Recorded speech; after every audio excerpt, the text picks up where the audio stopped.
Este podcast é recomendado apenas para maiores de 18 anos. Sexo Explícito. O podcast para você gozar a vida.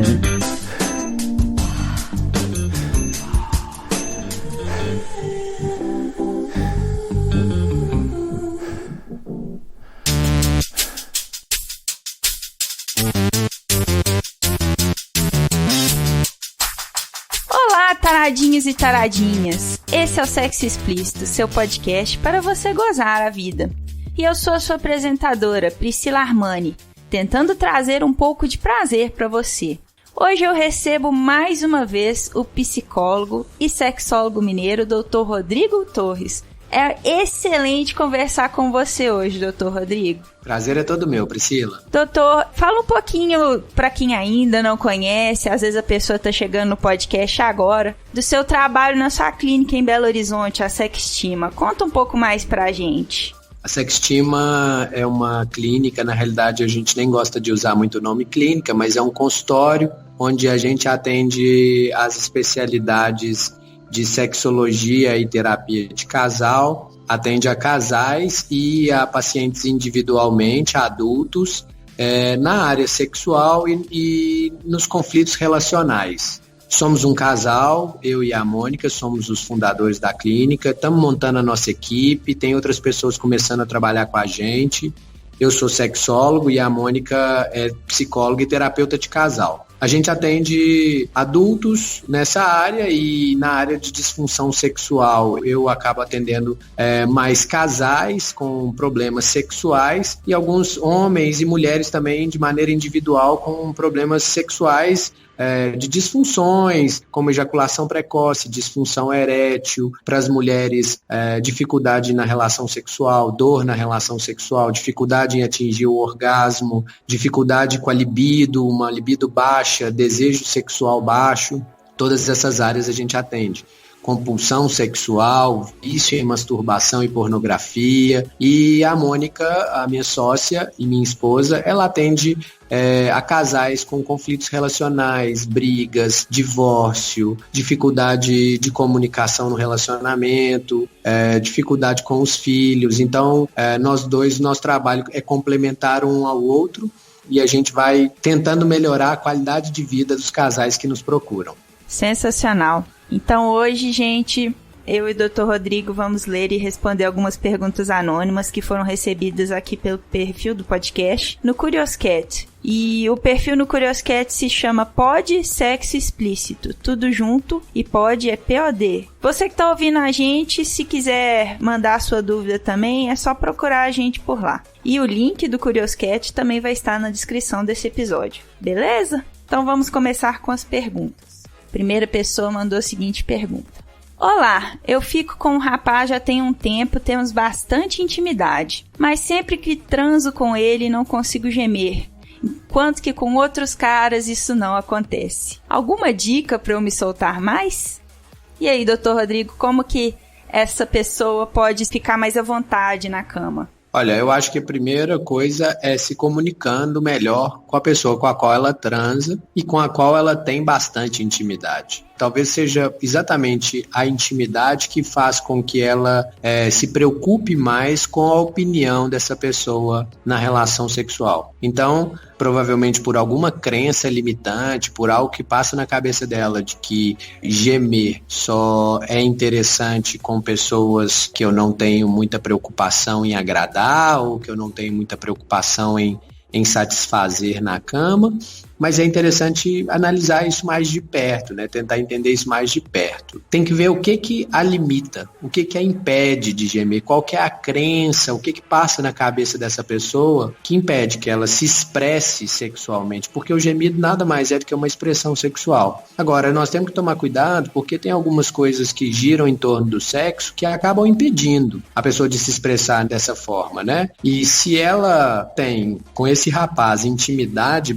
o bastante bastante para transar, por que ela não tem intimidade bastante para gemer? Será que esse rapaz falou alguma coisa alguma vez em relação a isso com ela e isso ficou marcado? Ou será que ela significa que o sexo com uma pessoa que eu gosto ou que eu tenho mais intimidade deve ser um sexo mais silencioso, mais cheio de pudor, mais cauteloso, para que eu não desagrade essa outra pessoa na cama? E com pessoas que eu não tenho tanta intimidade ou tanta preocupação em agradar, eu posso me expressar naturalmente. Isso acontece com algumas pessoas no sexo e talvez valha a pena ela dar uma explorada nisso um pouco mais, mas eu sugeriria que para que ela se solte mais, é começar devagarzinho, né? Começa respirando no ouvido dele, começa tentando falar algumas coisas com ele durante a relação sexual, começa se expressando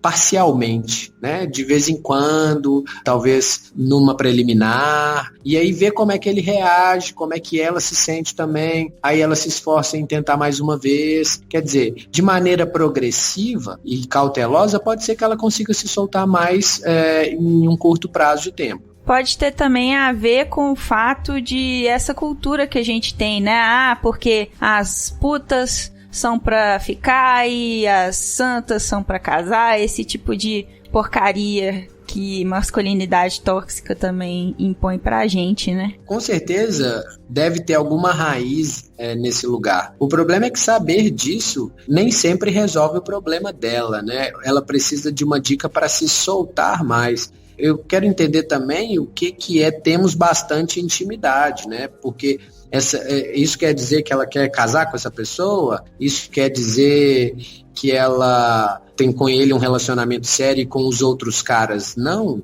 A pergunta, né, ela tem pouco elemento para a gente poder diagnosticar, se é que a gente pode usar essa palavra, né? Mas eu acredito que o melhor que ela pode fazer seria tentar progressivamente se soltar pouco a pouco e ver como é que ela se sente e se preocupar o mínimo possível em agradar o outro antes de agradá-la, né? Eu acho que ela tem que se agradar primeiro e depois ela pensa no outro. Com certeza. Então, a próxima pergunta é de um rapaz. Para minha mulher, é normal ficar bastante tempo sem fazer sexo. Já eu fico louco. O que posso fazer? E aí, Dr. Rodrigo, qual que é a sua sugestão? Dentro da sexologia, a gente chamaria de inadequação sexual, onde um quer mais que o outro, né, de uma maneira muito polarizada e discrepante. Eu sugiro primeiro o diálogo e a comunicação. E se isso tem se transformado num problema no casal, na relação sexual desse casal, talvez procurar a ajuda de um profissional, de um terapeuta sexual, de um sexólogo ou sexóloga.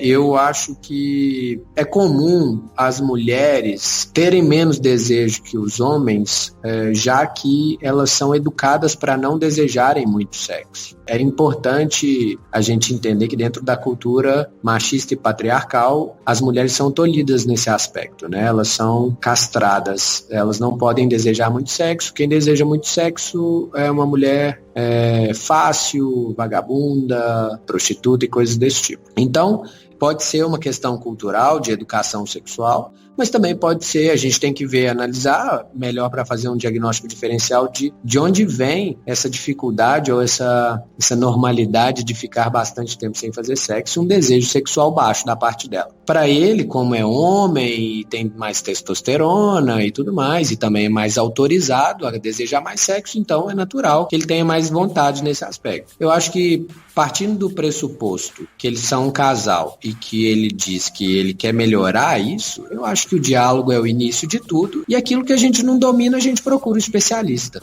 né? Eu acho que o caminho é esse. Ele pode fazer também pensar mais no lado dela, né? Tipo, o que ela gosta, como ela gosta.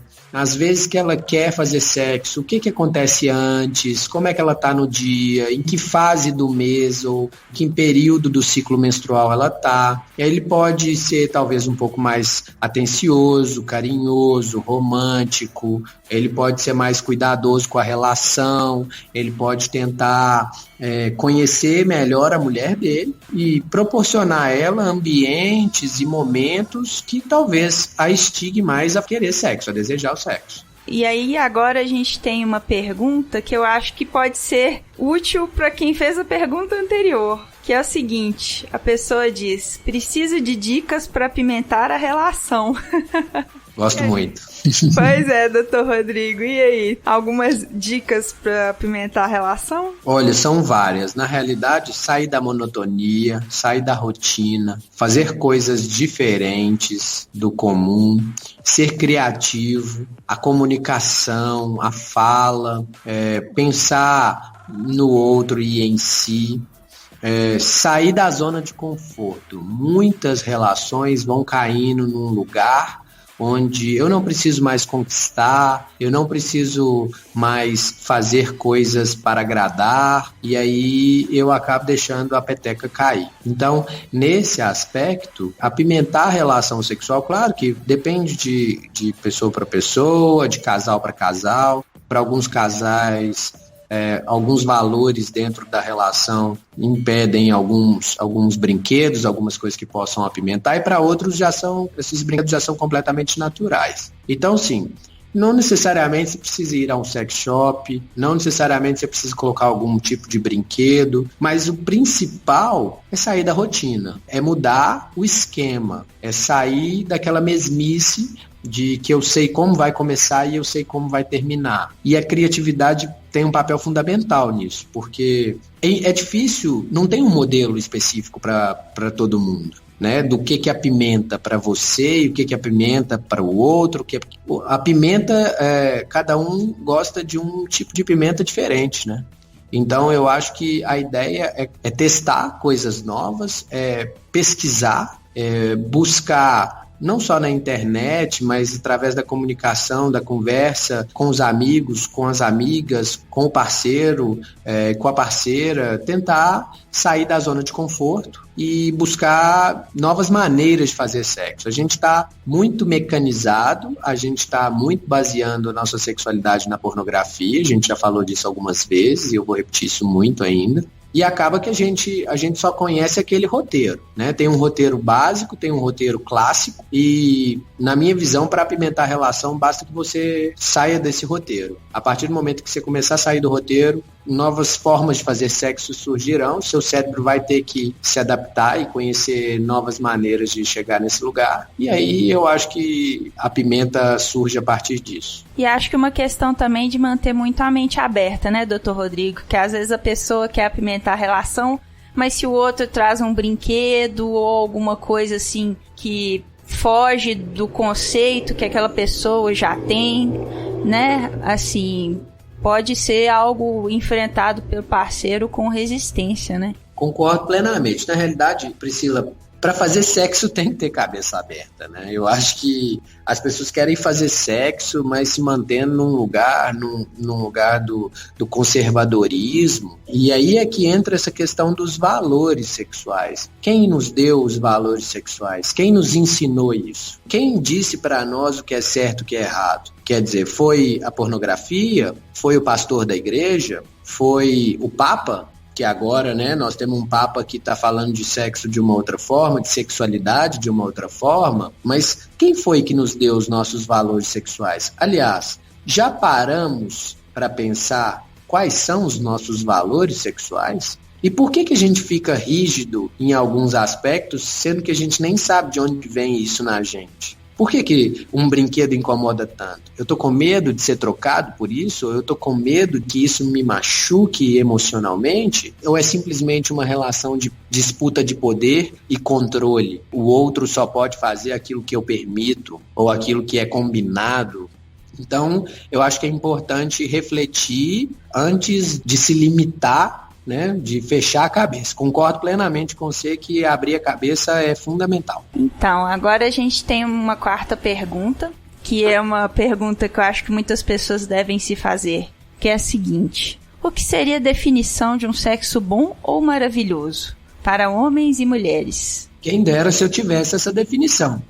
Isso não existe, né? Assim, o sexo bom é aquele em que os dois saem satisfeitos. O maravilhoso é aquele que acontece um encontro de almas e que existe uma conexão extra, né, maior. Mas sinceramente, não tem uma receita de bolo, né? Não tem uma coisa determinada, fechada e definida para homens e para mulheres. Definição? Nossa, se eu tivesse essa definição, ou se alguém tivesse essa definição, primeiro que não seria científica, porque não tem como ter uma generalização nessas situações. Segundo, que temos que levar em consideração os aspectos psicológicos e emocionais da vivência e da experiência do sexo. Terceiro, que tem uma questão da percepção de quem está fazendo, e inclusive dos valores que vão determinar e basear essa percepção. Então é complexa essa pergunta. Na realidade, eu acho que só se a gente tivesse uma varinha de condão, assim, se fosse mágica, porque não existe uma definição de um sexo bom e maravilhoso. Eu acho que um sexo saudável é aquele onde todo mundo sai satisfeito, onde eu me preocupo comigo e me preocupo com o outro, onde há dedicação, onde há cumplicidade, parceria e eu acho que boas sensações. Se o jogo é de ganha-ganha, com certeza todo mundo sai ganhando e vai ser bom, e muito provavelmente, se for muito, muito, muito bom, vai ser maravilhoso. Cada casal tem que procurar, né, o que é a sua definição de um sexo maravilhoso. Eu acho que cada indivíduo tem que procurar qual que é a sua e tentar encontrar alguém que se assemelhe nessa definição. Bacana demais. Agora a gente vai para uma pergunta de um ouvinte de 25 anos. Ele relata o seguinte: eu operei de fimose aos 17 anos. Depois que eu operei, verifiquei que eu tenho glândulas prepuciais. Segundo ele, são essas bolinhas brancas que aparecem ao redor da glande do pênis e que é natural alguns homens possuírem. Aí ele questiona o seguinte: gostaria de saber como isso é visto pelas mulheres, porque eu tenho muita dificuldade de conversar com os homens sobre esse assunto. E aí ele relata que isso é uma dificuldade extra para ele, porque ele só teve uma parceira, eles estão pensando em abrir um relacionamento e isso faz ele se sentir inseguro. O que o senhor acha, Dr. Rodrigo? Primeiro, eu acho que vale a pena ele verificar essas glândulas prepuciais, né, para ver se realmente é isso. Tem uns grânulos de Fordyce que são muito comuns também. Algumas coisas desse tipo podem ser tratadas com pomadas, mas a primeira coisa é a procura de um urologista que vai fazer o exame, né, que vai examinar esse paciente, vai entender o que é que tem dessas glândulas prepuciais, quais são, por que elas estão aí, por que elas permanecem aí. Não acredito que a operação de fimose gere isso, não conheço, não tenho relato, não sou urologista, então também não tenho muita propriedade para falar sobre o assunto. O que eu posso dizer é que também não sei como é visto pelas mulheres, porque depende da mulher que ele está saindo. Tem mulher que não está preocupada com isso e tem mulher que gosta de ver, que gosta de admirar ou de perceber o pênis. Na realidade, eu acho que o sexo vai muito mais além dos genitais, né? A gente está muito preso a essa questão de genital. A gente está com uma sexualidade completamente genitalizada e entendendo que a única forma de fazer sexo é através do genital. Então eu acho que tem que se também desconstruir essa ideia. Segundo, que ele tem pouca experiência, né? Ele só teve uma parceira e se sente seguro em relação a como as mulheres vão ver o pênis dele. Eu acho que é importante ele pensar que quem se sente desconfortável a respeito disso é ele. E que talvez ele que tenha que elaborar melhor essa relação com o próprio corpo e com aquilo que o pênis dele se apresenta, né? Nós temos casos, por exemplo, de homens que têm vergonha pelo tamanho do pênis. São situações que não vão mudar. Essa ideia, quero crescer meu pênis, aumente seu pênis, isso tudo não funciona, não existe uma maneira de fazer isso. Então, ou você aceita, ou você vai sofrer com isso pro resto da vida. Com relação às glândulas prepuciais, eu não sei, não tenho um diagnóstico, então eu não sei falar para ele se ele pode tratar, se elas podem sumir, desaparecer, ou se de repente ele vai ter que conviver com elas pro resto da vida. Mas a ideia é que eu acho que ele tem uma questão com a aceitação disso e ele precisa trabalhar isso no consultório ou a cabeça dele sozinho, mas eu acho que é difícil sozinho ele conseguir aceitar isso. Sinceramente, a insegurança dele está por trás dessa questão dessas glândulas. Eu acho que elas só mostram que talvez ele ainda não esteja preparado para abrir o relacionamento, por exemplo. Mas é difícil, sabe? É difícil diagnosticar, é difícil falar como ele deve agir de acordo com isso? Eu acho que procurar um médico na primeira etapa do processo, fazer um bom diagnóstico, tentar tratar, se é que tem tratamento. Se não tiver tratamento, o tratamento é aceitação. Aquilo que não tem remédio, remediado está. Nossa, eu concordo 100%. Bom, a próxima pergunta, ela tem um pouco a ver com a questão do orgasmo, como que a percepção particular do orgasmo dessa pessoa. Quando eu tenho orgasmos, eu sempre tenho visão de um lugar, e isso é diferente para cada parceira. Para dar um exemplo, eu sempre vejo uma adega de vinhos com taças, vinhos, barris e etc. E isso muitas vezes não tem a ver com ela ou comigo mesmo. Já com outra parceira, eu vejo uma praia que não conheço. Aí ele faz aquela pergunta de sempre, né? É normal isso? E aí, doutor Rodrigo? Normal, né? Aquela palavrinha que eu adoro.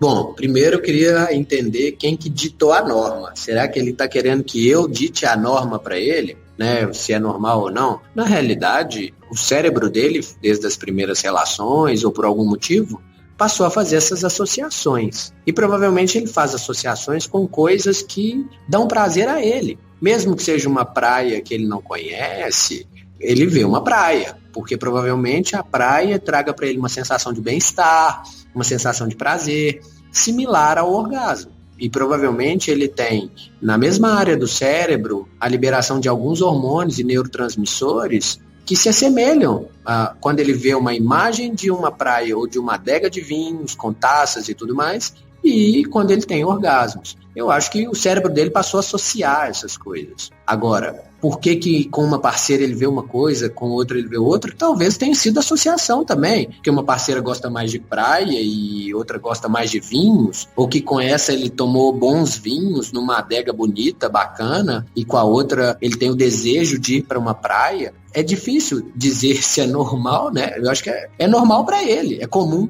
na vida dele. Então, não tem nada de certo e errado, não precisamos fazer um juízo de valor sobre isso, porque não causa nenhum dano, não faz nenhum mal a ele ver, ter essas visualizações dessas imagens a partir do momento em que ele tem orgasmo. Sinceramente, acho normal. Acho normal, sim, porque por algum motivo o cérebro dele fez esse tipo de associação. Eu confesso que eu nunca tinha ouvido falar disso, assim. E aí, quando eu vi essa pergunta no Curious Cat, outras pessoas também viram e falaram que também acontecia isso com elas. Eu fiquei intrigadíssima, doutor Rodrigo. Mas você já assistiu o documentário que a gente falou no último podcast, o documentário sobre os orgasmos da série Explicando? Tem mulheres que veem imagens de quando elas estão tendo orgasmo, imagem de... Até tem uma que fala que vê a imagem de Nossa Senhora, né, quando ela estava tendo orgasmo. Tem mulheres que têm sensações ou imagens de ondas, de inundações. Então, assim, eu acho que é muito isso, assim, nós estamos... O cérebro foi muito pouco estudado, a gente não sabe quase nada sobre ele. Então, essas coisas que acontecem, principalmente na questão da sexualidade, que também é um tabu, inclusive para a ciência, é difícil determinar os motivos pelos quais isso acontece, mas quando a gente vai fazendo essas pesquisas e a gente vai colocando a sexualidade na internet, né, quando a gente vai colocando para mais pessoas, a gente vê semelhanças, a gente vê traços de padrões comuns entre as pessoas, né? Então, isso aí eu acho que é por associação do cérebro e por liberação de neurotransmissores mesmo. Certo.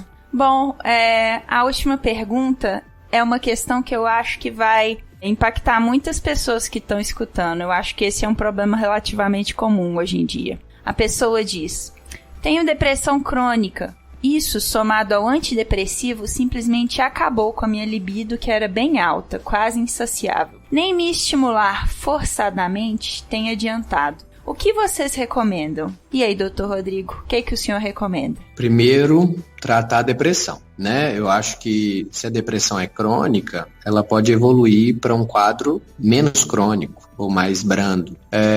Claro, a depressão e o antidepressivo, com certeza, afetam a sexualidade dessa moça. Ou desse homem, né? Eu não falo se ela é mulher ou homem. O que eu acho que é importante a gente pensar é que depressão tem tratamento, mas que não tem como eu expressar, eu viver a minha sexualidade se eu não estou bem emocionalmente. Então, primeiro é preciso o equilíbrio emocional. Agora, o tratamento da depressão não é só tomar um remédio antidepressivo, né? Eu costumo dizer que, na minha visão, para se começar a tratar uma depressão, você precisa atuar em 5 frentes. É preciso que tome a medicação, porque sem a medicação a pessoa não consegue viver, levantar da cama, não consegue muitas vezes, principalmente no caso da depressão crônica, ela não consegue muitas vezes sair do lugar.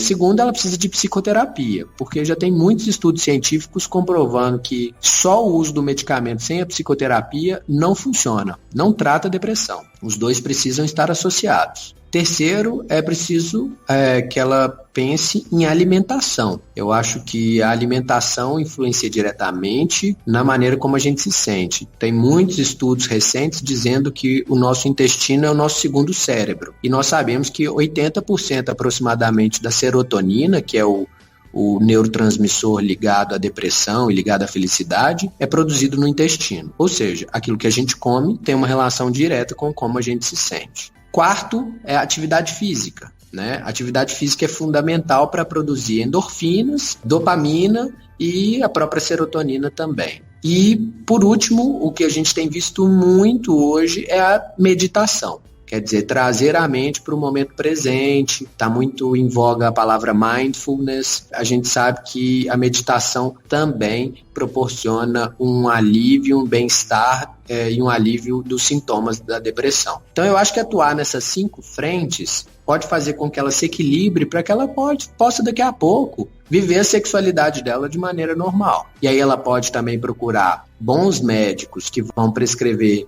antidepressivos que afetem menos a libido dela, que ataquem menos na área sexual. Mas ficar forçando a estimulação não vai resolver, porque tem um problema cognitivo, tem um problema neurocognitivo, tem um problema por trás, né? Tem um problema endógeno, fisiológico. Então é preciso tratar esse problema primeiro para depois ela viver, para ela poder sentir prazer.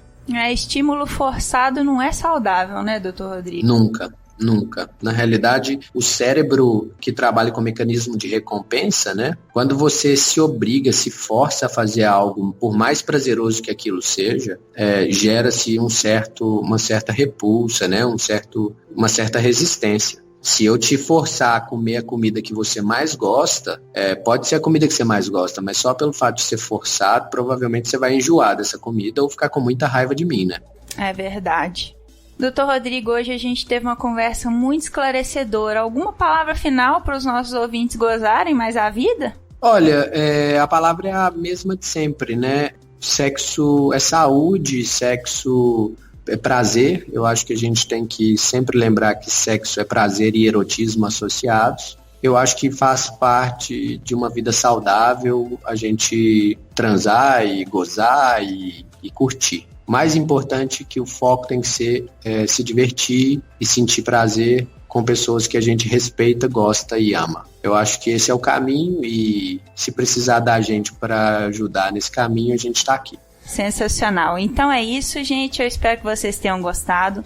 Não deixem de mandar a pergunta de vocês pelo curioscat.me/pod, sexo explícito. Pod é POD, sexo explícito, tudo junto. E você também pode entrar em contato pelo nosso e-mail sexoexplicitopodcast@gmail.com. E a novidade agora é que nós temos um grupo no Telegram. Então você pode também mandar a sua dúvida, mandar a sua questão pelo telegram.me/SEPOD.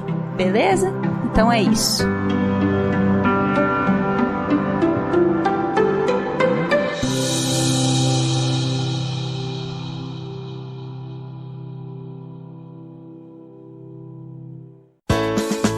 Se toca. E aí, pessoal, tudo bem com vocês? Essa semana eu tenho 2 dicas excelentes direcionadas aos fãs de podcast que querem refletir um pouco. A primeira delas é o episódio do podcast Carioca Bora Marcar, com as meninas maravilhosas, entrevistando ninguém menos que a sexóloga Regina Navarro Lins, no 4º episódio da 2ª temporada. Esse episódio do podcast aborda vários temas dos quais a gente já falou aqui no programa. especialmente o do episódio 6, sobre poliamor. Então eu acho que vai ser interessante para vocês ouvir esse bate-papo super esclarecedor. O link vai estar nas notas. Ah, o nome do episódio das meninas é Ô Romeu, teu papinho me fudeu. Ouve lá. E a segunda dica é o Confábulas, podcast do Bergs, que agora é uma celebridade, com direito a estar na capa do iTunes e tudo mais. Brincadeira, querido Bergs.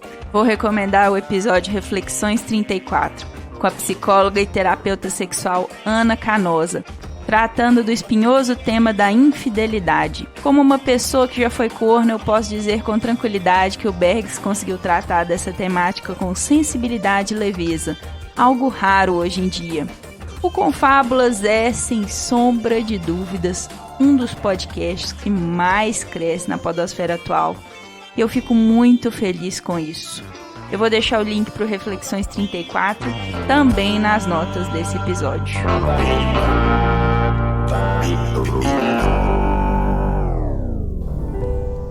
Quem conta um conto.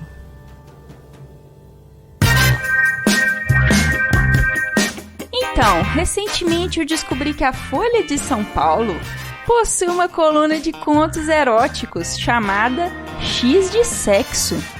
E o conto de hoje veio dessa coluna, que se chama 10 Minutos na Cama do Vizinho e é de autoria anônima. Interpretando a nossa heroína, temos a podcaster Joana Bormo, a quem eu agradeço imensamente por ter colaborado, cedendo seu tempo e a sua voz. A Jo faz parte dos podcasts Tricotando, Botecando e Otaminas, e eu vou deixar o contato dela no Twitter aqui na descrição do episódio. Também vou deixar o link para vocês lerem o texto original na Folha de São Paulo. Então, fiquem agora com 10 minutos na casa do vizinho.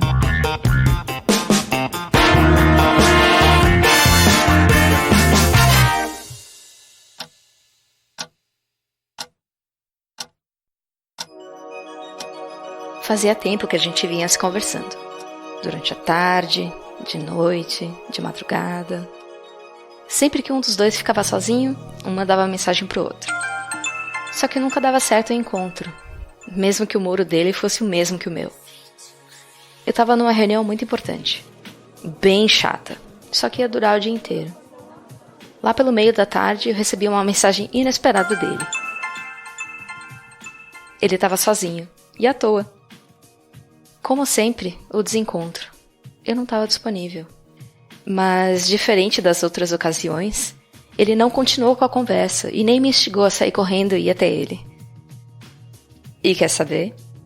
Isso me provocou mais do que se ele tivesse me mandado áudios safados. Por algum milagre, aquela chatice importante terminou antes do previsto. Aí eu levantei e fui embora. Eu estava tão cansada, eu só queria tirar aquela roupa e tomar um banho.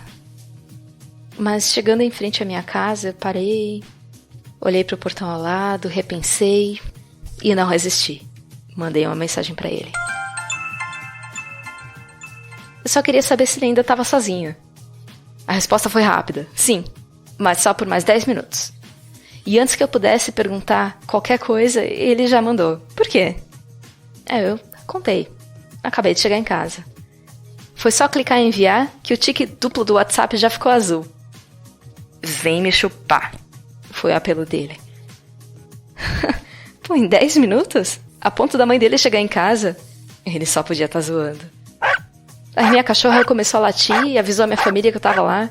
Meu pai saiu pra abrir o portão, eu pensei rápido em uma desculpa esfarrapada qualquer, disse que já voltava e eu fiquei olhando até ele entrar de volta pra casa.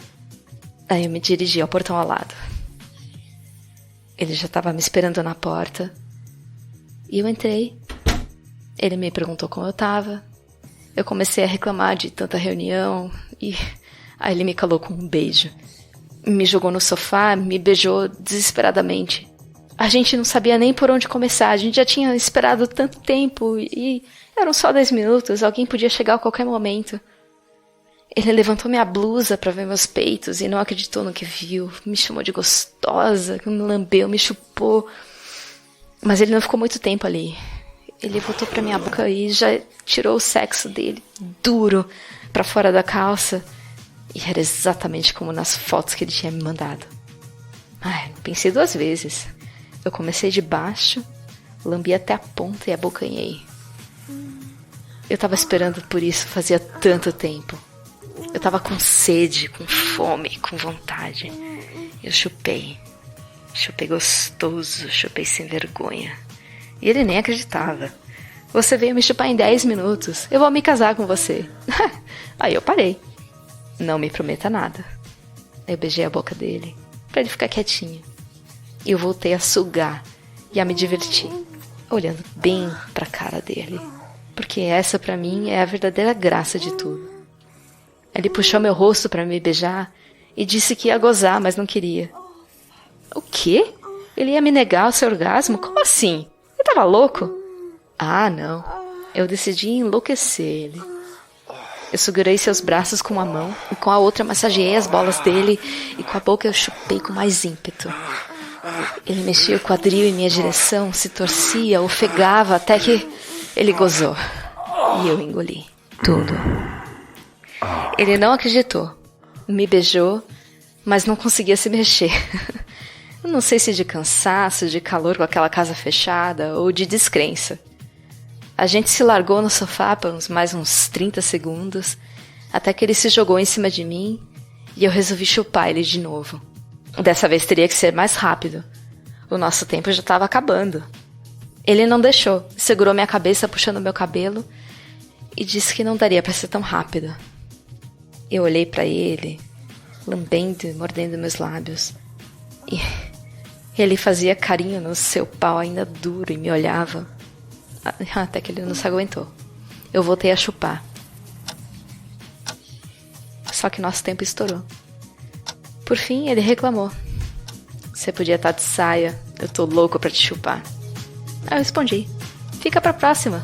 Eu nem moro tão longe. Eu abri a porta, saí pra calçada.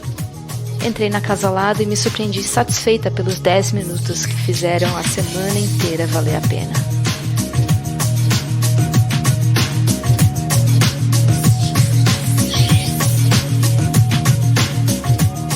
Esse foi mais um episódio do podcast Sexo Explícito. Foi bom pra você?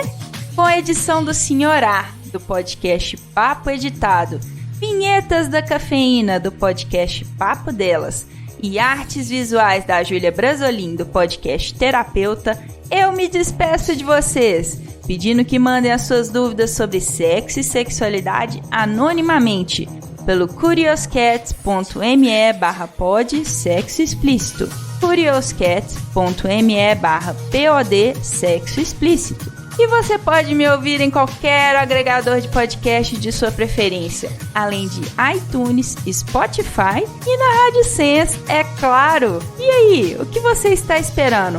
Bora gozar a vida? Beijo!